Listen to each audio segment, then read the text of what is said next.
Channel പ്രതികരണത്തിൽ സമസ്ത നേതൃത്വത്തിന് മുഷാവറ അംഗം ബഹാവുദ്ദീൻ നദ്വി വിശദീകരണം നൽകി. സുപ്രഭാതത്തിന്റെ നടത്തിപ്പിൽ വിയോജിപ്പുണ്ടെന്നാണ് കത്തിൽ. കൂടുതൽ കാര്യങ്ങൾ മുഷാവറയിൽ പറയാമെന്നും ബഹാവുദ്ദീൻ നദ്വി. സുപ്രഭാതം പത്രത്തിന് നയം മാറ്റമുണ്ടെന്ന പ്രതികരണത്തിലാണ് നദ്വിയോട് വിശദീകരണം തേടിയത്.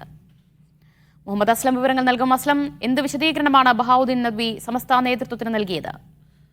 സുപ്രഭാത ദിനപത്രത്തിന് നയവ്യതിയാനം ഉണ്ടായിട്ടുണ്ടെന്നും പല നേതാക്കളും CPM-യുമായി അടുപ്പം പുലർത്തുന്നവരാണെന്നുള്ള ചാനൽ പ്രതികരണത്തിലാണ് ഈ 48 മണിക്കൂറിനകം വിശദീകരണം നൽകണമെന്ന നോട്ടീസ് സമസ്ത മുഷാവർ അംഗം കൂടിയായ ബഹാവുദ്ദീൻ നദ്വിക്ക് സംസ്ഥ നേതൃത്വം നൽകിയത്.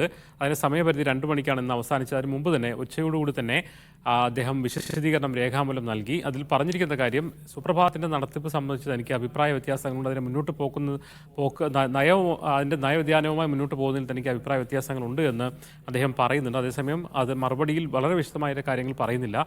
പകരം വരുന്ന മുഷാവറ യോഗത്തിൽ ഇക്കാര്യങ്ങൾ ചർച്ച ചെയ്യാം, ഇക്കാര്യങ്ങൾ ഉന്നയിക്കാം എന്നുകൂടിയാണ് പറയുന്നത്. ഒരർത്ഥത്തിൽ അദ്ദേഹം സംഘടനാ നേതൃത്വം നൽകിയ വിശദീകരണം 48 മണിക്കൂറിനകം വിശദീകരണം നൽകണമെന്ന സമയപരിധി പാലിച്ചുകൊണ്ട് തന്നെ അദ്ദേഹം വിശദീകരണം നൽകിയിരിക്കുന്നു.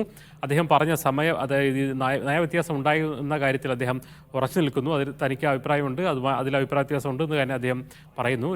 ഇനി വരാനിരിക്കുന്ന മുഷാവറ യോഗത്തിലേക്ക് ഈ വിഷയം ചർച്ച ചെയ്യാനുള്ള ഒരു ഓപ്പണിംഗ് കൂടെ ഇട്ടുകൊണ്ടാണ് ശരിക്കും ബഹാവുദ്ദീൻ നദ്വി മറുപടി നൽകിയിരിക്കുന്നത്.